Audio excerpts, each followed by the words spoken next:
नमस्कार दोस्तों, target with PS Parihar channel में आपका स्वागत है। आइए शुरू करते हैं और देख लेते हैं कि आज के दैनिक रोजगार समाचार भाग 2 के इस वीडियो में विद्यार्थी जीवन से संबंधित कौन कौन सी सूचनाएं हैं। तो वीडियो को जल्दी से लाइक कर दें, शेयर कर दें और जिन छात्रों ने चैनल को अभी भी सब्सक्राइब न किया हो तो जल्दी से सब्सक्राइब कर लें ताकि आप लोगों को इसी प्रकार की ऑथेंटिक और सॉलिड अपडेट्स सबसे पहले मिलती रहे। एक बात और कहूँगा कि वीडियो को आप लोग लास्ट तक देखिएगा, सारी की सारी सूचनाएं बहुत महत्वपूर्ण है और वीडियो बहुत बड़ा नहीं होगा, वीडियो छोटा ही रहेगा। सबसे पहले हम लोग बात कर लेते हैं यूपी टीईटी की, जिसकी आज कोर्ट में सुनवाई होनी है। कंटेम्प्ट को लेकर के कोर्ट पहले ही कह चुकी है कि इन 2 प्रश्नों में विद्यार्थियों को नंबर दिए जाएं, लेकिन अभी पीएनपी ने नंबर दिया नहीं, जिसकी वजह से विद्यार्थियों ने कोर्ट केस किया है। ये आज ही का समाचार पत्र है जिसे आप लोग यहाँ पर देख सकते हैं और ये मामला है टीईटी 2021 का। लिखा टीईटी 2021 मामले में सुनवाई आज के लगभग सभी प्रमुख समाचार पत्रों में इसको लेकर के जानकारी दी गई है। सुबह का पहला वाला वीडियो थोड़ा सा बड़ा हो गया था, इसलिए मैंने उस वीडियो में इस सूचना को नहीं रखा था।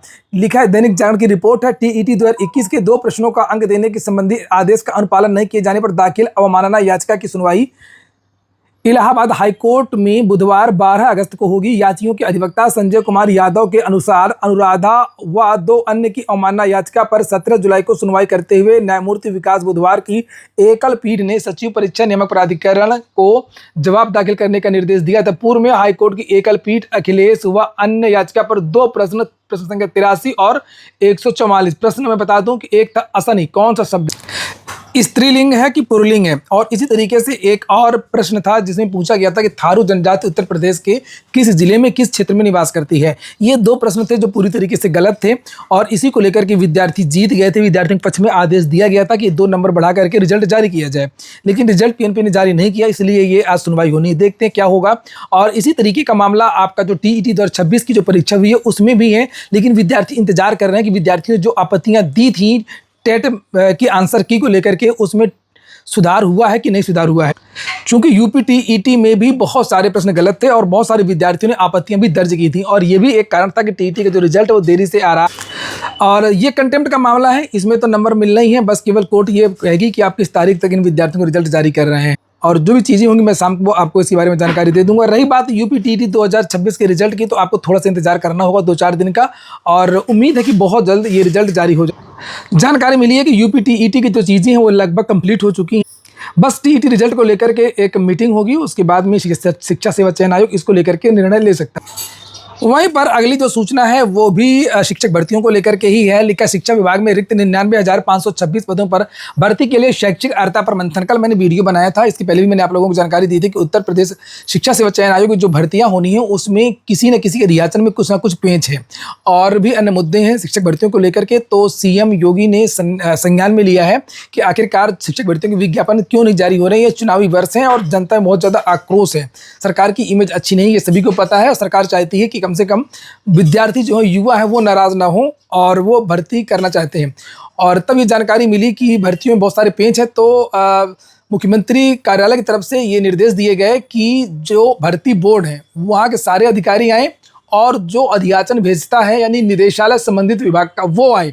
जो लोग आर्ता बनाते हैं, तो जो लोग आर्ता बनाते हैं उनको एक साथ बिठाओ और जिनको आर्ता में दिक्कत है वो भी उनके साथ बैठें, वो बताएं कि आर्ता में क्या दिक्कत है और जो लोग अर्हता करते हैं वो उसको दुरुस्त करें। इसको लेकर के कल बैठक हुई थी और उसके बारे में यहाँ पर जानकारी दी गई है। लिखा है मुख्यमंत्री के सचिव सुरेंद्र सिंह की अध्यक्षता में मंगलवार को लखनऊ में महत्वपूर्ण बैठक हो गई। इसमें उच्च माध्यमिक बेसिक शिक्षा परिषद के अध्याचन में शैक्षिक अर्हता पर चर्चा हुई। आप लोगों ने वीडियो को लाइक तो किया नहीं होगा, आप लोग सबसे ज़्यादा स्वार्थी कोई है ही नहीं और विद्यार्थी देखते तो खूब है वीडियो, लेकिन वीडियो को लाइक नहीं करते उस तरीके से। और बहुत सारे जो एनालिटिक्स में यूट्यूब में दिखता है, बहुत सारे ऐसे विद्यार्थी हैं जो रोज़ वीडियो देखते हैं मगर उन्होंने अभी तक चैनल को सब्सक्राइब नहीं किया, तो आप लोग चैनल को सब्सक्राइब भी कर लिया करें। नीचे यहाँ पर देखिए लिखा है कि अब शासन अर्हता से जुड़े अलग अलग बिंदुओं का परीक्षण करेगा। प्रदेश में 1 लाख से अधिक पद रिक्त हैं, इसके बावजूद भी 99,526 रिक्त पदों का अध्याचन या तो अपूर्ण है या भेजा नहीं गया। चुनावी वर्ष होने के कारण मुख्यमंत्री कार्यालय इस गंभीर स्थिति को लेकर के चिंतित है। इस बार हाई स्कूल प्रधानाध्यापक की भर्ती में कुछ बदलाव किए गए हैं। नई व्यवस्था में प्रवक्ता सहायक अध्यापक आवेदन कर सकते हैं। बात हो रही है प्रधानाचार्य प्रधानाध्यापक भर्ती की, इसको लेकर के मैंने बहुत सारे वीडियोस बनाए थे कि इसमें बहुत सारा बदलाव है और बहुत सारी समस्याएं, इसको लेकर के बहुत सारे शिक्षकों ने ज्ञापन भी दिया था और उसी को लेकर के यहाँ पर जानकारी दी गई है कि इस बार हाई स्कूल प्रधानाध्यापक की भर्ती में कुछ बदलाव कर दिए गए। नई व्यवस्था में प्रवक्ता और सहायक अध्यापक दोनों आवेदन कर सकते हैं और इनके पास 4 वर्ष का अनुभव और बीएड की डिग्री होनी चाहिए। अगर किसी शिक्षक के पास 4 साल का एक्सपीरियंस है और उसके पास बीएड की डिग्री है और उसको राजकोष से उसको पैसा मिलता है, वेतन मिलता है, यानी कि चाहे वो केंद्र सरकार का सरकारी विद्यालय हो, चाहे वो उत्तर प्रदेश का सरकारी या एडेड विद्यालय, वो आवेदन कर सकता है। लिखा एडेड जूनियर हाई स्कूल के हेड मास्टर भी 4 वर्ष के अनुभव के आधार पर आवेदन कर सकते हैं। जो एडेड जूनियर हाई स्कूल के जो शिक्षक हैं, हाई स्कूल प्रधानाध्यापक भर्ती में बीएड और बीपीएड वाले शिक्षकों को मान्यता मिलेगी। तो ये थोड़ा सा बदलाव किया गया। देखिए, अलग अलग भर्ती में अलग अलग प्रकार के पेच हैं और ज़्यादा जो गंभीर पेच है वो केवल और केवल, तो हर भर्ती में अलग अलग चीज़ें हैं। और जैसे प्राथमिक में हमने देखा कि प्राथमिक की नियमावली में दिक्कत है कि एकेडमिक जोड़ना है कि नहीं जोड़ना, इसलिए प्राथमिक की शिक्षक भर्ती रुकी हुई है। और इसी तरीके से असिस्टेंट प्रोफेसर भर्ती में भी कुछ समस्याएं हैं कि एक सब्जेक्ट है कुक्कुट पालन वाला, उसमें भी अभी चीज़ें क्लियर नहीं हुई शैक्षिक अर्हता को लेकर के। और टीजीटी पीजीटी में कोई दिक्कत नहीं है। टीजीटी पीजीटी में बस थोड़ा सा एक दिक्कत थी कि कुछ ऐसे विद्यालय थे जो कह रहे थे कि हमारे यहाँ पद रिक्त नहीं, उसका अध्ययन कैसे चला गया है, तो कुछ पदों को लेकर के था और अर्हता संबंधी कोई दिक्कत नहीं है। बस हो सकता है कि नियमावली को लेकर के स्पष्टीकरण लेना, पुरानी नियमावली से भर्ती देना है कि नई नियमावली से भर्ती देना है। और टीजीटी पीजीटी वैकेंसी में कुल मिलाकर कोई भी समस्या नहीं है। इसी का विज्ञापन सबसे पहले जारी हो सकता है, जो 21,000 पदों पर भर्ती आनी है। और एडेड जूनियर हाई स्कूल भर्ती का आपने देख ही लिया है कि क्या मामला है, वो प्रधानाचार्य प्रधानाध्यापक भर्ती वाला, तो इसी को लेकर के बैठक हुई है। अब देखते हैं क्या। और टीजीटी पीजीटी को लेकर के जो कल युवा मंच ने जब ज्ञापन दिया था, अधिकारियों से वार्ता हुई थी, तो उन लोगों ने भी यही कहा था कि हम एक प्रश्नोत्तरी बना करके दे देंगे, 2-3 दिन में ही ये शासन के पास चला जाएगा और शासन इस पर निर्णय लेगा और जल्दी इसके बारे में चीज़ें क्लियर होंगी। तो हो सकता है अगर शिथिलता देनी होगी नियमावली में तो 3-4 दिन में ही चीज़ें क्लियर हो जाएंगी। और याद रखिएगा कि सितंबर के फर्स्ट वीक में आप लोगों का टीजीटी पीजीटी का जो विज्ञापन है वो जारी हो सकता है। अगली सूचना है उत्तर प्रदेश अधीनस्थ सेवा चयन आयोग की, और लिखा है कि ओटीआर में 8,52,000 विद्यार्थियों ने रजिस्ट्रेशन करवा लिया है। वहीं पर अगर हम लोग बात करें पीईटी, तो पीटी को लेकर के भी जानकारी दिया है कि एक सप्ताह में ही पीईटी में 4,78,000 विद्यार्थियों ने रजिस्ट्रेशन करवा लिया है। 1 सितंबर इसकी लास्ट डेट है, 8 सितंबर तक आप लोग अपने आवेदन में संशोधन कर सकते हैं। और ओटीआर तो आप लोग कभी भी करवा सकते हैं, तो लास्ट डेट का इंतजार मत करिएगा। हर बार कुछ ना कुछ विद्यार्थी रह ही जाते हैं, उनको कितना भी समय आप दे दीजिए कम ही पड़ जाता है। तो अब सही समय है, जिन विद्यार्थियों ने आवेदन ना किया हो पेट के लिए और ओटीआर जिन्होंने ना करवाया हो, तो वो विद्यार्थी ओटीआर करवा लें, उसके बाद में पीटी के लिए आवेदन भी कर लें। और पीटी 2026 के बाद भी बहुत सारी भर्तियां आएंगी। हालांकि पीटी 2025 की भी वैलिडिटी लगातार बनी रहेगी, अभी 2 साल और जिस तरीके से अभी आप लोगों को बहुत सारी भर्तियां देखने को मिली, लगभग 17 विज्ञापन निकले हैं, 17-18 विज्ञापन निकले हैं पीटी 2025 से, और इतने ही विज्ञापन आपको 26 से भी देखने को मिलेंगे। और अगर आप पीटी के लिए ही आवेदन नहीं कर पाएंगे तो फिर आप लोग किसी भर्ती के लिए आवेदन नहीं कर पाएंगे। वहीं पर एजीटीए की आंसर की जारी कर दी गई है, तो आप लोग जाकर के देख लीजिए। फिर बनाते हैं हम लोग एक कट ऑफ का वीडियो। 69,000 शिक्षक भर्ती में विद्यार्थियों का दुख समाप्ति नहीं हो रहा है। इस भर्ती में रोज नए नए पेच आ रहे हैं। पहले शिक्षा मित्र समान विद्यार्थियों के बीच में लड़ाई हुई और उसके बाद में आरक्षण में जनरल ओबीसी एसटी की लड़ाई हुई। एक और इसमें लड़ाई हुई थी ईडब्ल्यूएस की, जो कि लगभग क्लियर हो गया है। ईडब्ल्यूएस के विद्यार्थियों को भी आरक्षण नहीं मिला, ओबीसी एसटी ईडब्ल्यूएस को उचित आरक्षण नहीं मिला। अब एक और इसमें लड़ाई आ गई है बीएड और बीटीसी की लड़ाई। अब ये है कि जब इसमें आरक्षण प्रभावित विद्यार्थियों की जो सूची जारी होना है, जो भी चीज़ें होनी है, तो अब बीटीसी वाले कह रहे हैं कि बीएड वालों को हटाओ। सुप्रीम कोर्ट ने साफ कह दिया है कि अब नई भर्ती में जो भी ये होंगी उसमें बीएड को नहीं रखा जाएगा। बीएड वाले कह रहे हैं कि ये पुरानी भर्ती है, इसमें पुरानी नियमावली काम करना चाहिए। और आज ही के पेपर में आप लोगों ने देखा, जानकारी दी गई है कि 69,000 शिक्षक भर्ती का जो मामला है जल्द समाप्त होगा।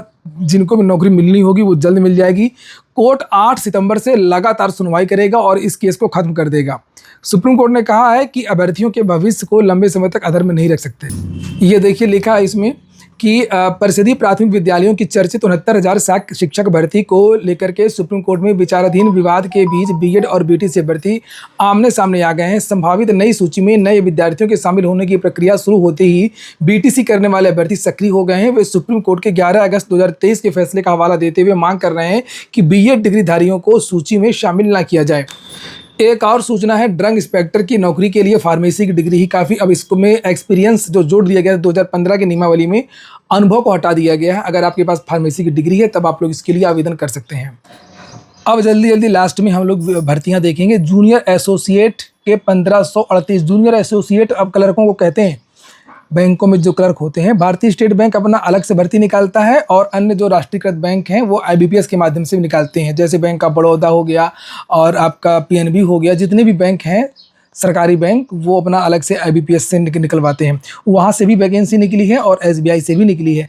एसबीआई से जूनियर एसोसिएट की 1538 पदों पर वैकेंसी आ गई है। 27 अगस्त इसकी लास्ट डेट है और अलग अलग राज्यों में पदों का जो विवरण है वो नीचे दिया गया है, जिसे आप लोग यहाँ पर देख सकते हैं। चयन प्रक्रिया इसकी में प्रारंभिक परीक्षा होगी और मुख्य परीक्षा होगी। आयु सीमा लिखा है 20 वर्ष और अधिकतम 28 वर्ष के युवा इसमें आवेदन कर सकते हैं। वेबसाइट है sbi.co.in। इस वेबसाइट पर जाकर के आप लोग आवेदन कर सकते हैं। योग्यता के बारे में जानकारी दी गई है, किसी भी विषय में स्नातक की डिग्री। वैसे जूनियर असिस्टेंट की अभी तक जो अन्य विभाग हैं वहाँ पर इंटर मांगा जाता है, लेकिन बैंकों की भर्तियों में स्नातक मांगा जाता है। स्नातक की डिग्री या समकक्ष योग्यता हो तो आप लोग इसके लिए आवेदन कर सकते हैं। और जो लिखा लास्ट ईयर के जो विद्यार्थी हैं वो भी आवेदन कर सकते हैं, लेकिन 31 दिसंबर 2026 के पहले उनके पास स्नातक उत्तीर्ण का प्रमाण पत्र होना चाहिए। अगली वैकेंसी है आपकी बैंक ऑफ बड़ौदा में विशेषज्ञ अधिकारी की वैकेंसी निकली है 90 पदों पर। इसको भी देख सकते हैं। 26 अगस्त तक आप लोग आवेदन कर सकते हैं। फिर से याद दिला दूँ कि वीडियो को लाइक करना सभी विद्यार्थियों को और रोज़ लाइक करना है। जितने वीडियो देखने हैं सब वीडियो को लाइक करना है। ये नहीं कि हमने एक दिन लाइक कर दिया था, कल वाली वीडियो को लाइक कर दिया था या सुबह वाली वीडियो को लाइक कर दिया था। यूपी से वैकेंसी एक नई आई है, ये परसों आई थी, पशुधन प्रसार अधिकारी की 1251 पदों पर। 29 सितंबर इसकी लास्ट डेट है। 9 सितंबर से इसके लिए आवेदन शुरू होंगे। 21 से 40 के बीच के युवा आवेदन करेंगे। इसके बाद में एक और वैकेंसी है यूनियन बैंक ऑफ इंडिया की 395 पदों पर, जिसको आप लोग यहाँ पर देख सकते हैं। स्पेशलिस्ट ऑफिसर की 15 अगस्त इसकी लास्ट डेट है। RIREL से 73 पदों पर मैनेजर डिप्टी मैनेजर की वैकेंसी निकली है। ये नीचे वेबसाइट है। ये 17 अगस्त इसकी लास्ट डेट है। अधिकतम आयु 26 से 46। DRDO में 50 पदों पर ग्रेजुएट अप्रेंटिसशिप की वैकेंसी निकली है। 28 अगस्त इसकी लास्ट डेट है। DRDO.gov.in वेबसाइट है। और अगली वैकेंसी है MANIT भोपाल से वैकेंसी निकली 31 पदों पर असिस्टेंट प्रोफेसर की। योग्यता वगैरह अधिक जानकारी आपको वेबसाइट से ही मिलेगी, तो देख लीजिए। अगर योग्यता है तो आप आवेदन कर सकते हैं।